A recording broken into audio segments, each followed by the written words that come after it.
what do you think is the future of the gaming industry? So we've said to me a bunch of exciting stuff about indie developers. So do what are called AAA video game companies? So these big gaming companies, do they have a future? What is their role? How do you see, like, in the next 5, 10, 20 years, the evolution of these big companies and indie developers? Yeah, there's one constant in gaming that I think the industry manages to lose sight of from time to time, astonishingly, and that's fun.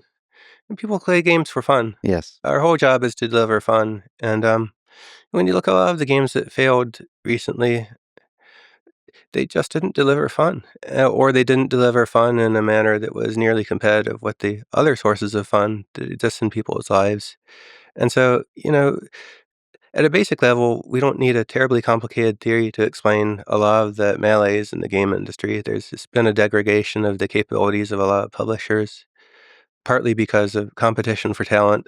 Companies like with really vibrant game businesses like Epic or Riot or others are hiring the best developers and accumulating them, and big tech companies are hiring the best game developers because there's super talent there. And so, in some cases, the companies aren't competing robustly or getting worse. They're making games that are less fun, and I think everything else that's happened is kind of a sideshow to that.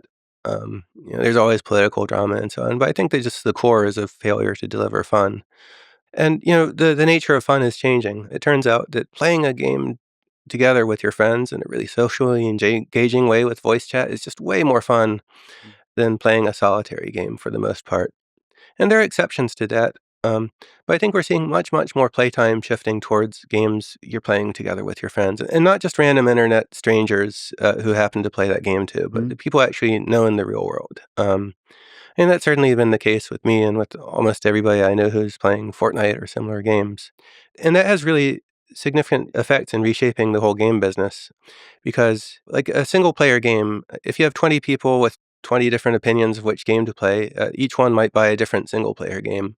But in a multiplayer game, uh, if there are 20 games out and each one might have their own completely individual preference, and each one were independently choosing which game to play, each one might buy a different game. But but they're all realizing that they want to play together. And so what players are doing increasingly is playing the a game they like and accept together with their friends, even if it's not the game that every one of them might be preferring to play themselves. Mhm.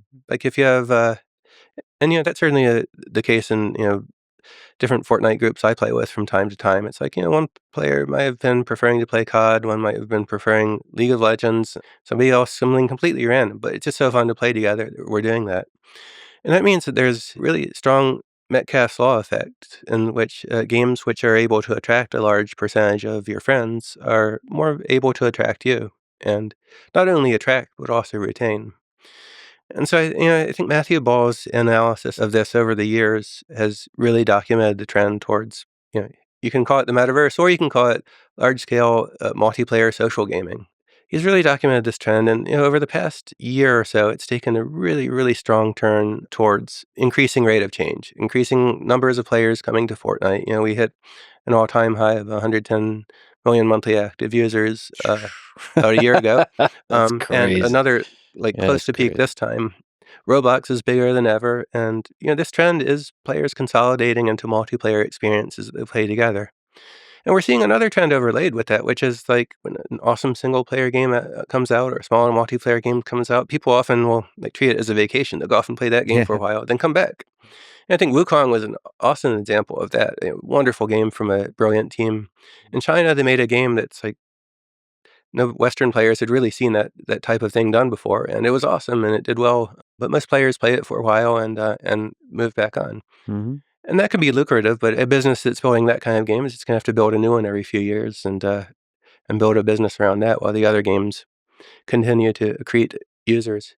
But when you have a large number of gamers migrating to a small number of games, the effect of that is increasing revenue for those games, increasing reinvestment. And there are things that Epic can do with a team of thousands of people building Fortnite Mhm. internally, and tens of thousands contributing to Fortnite as independent creators. There are just things that can happen with that level of investment that can't happen in a smaller game.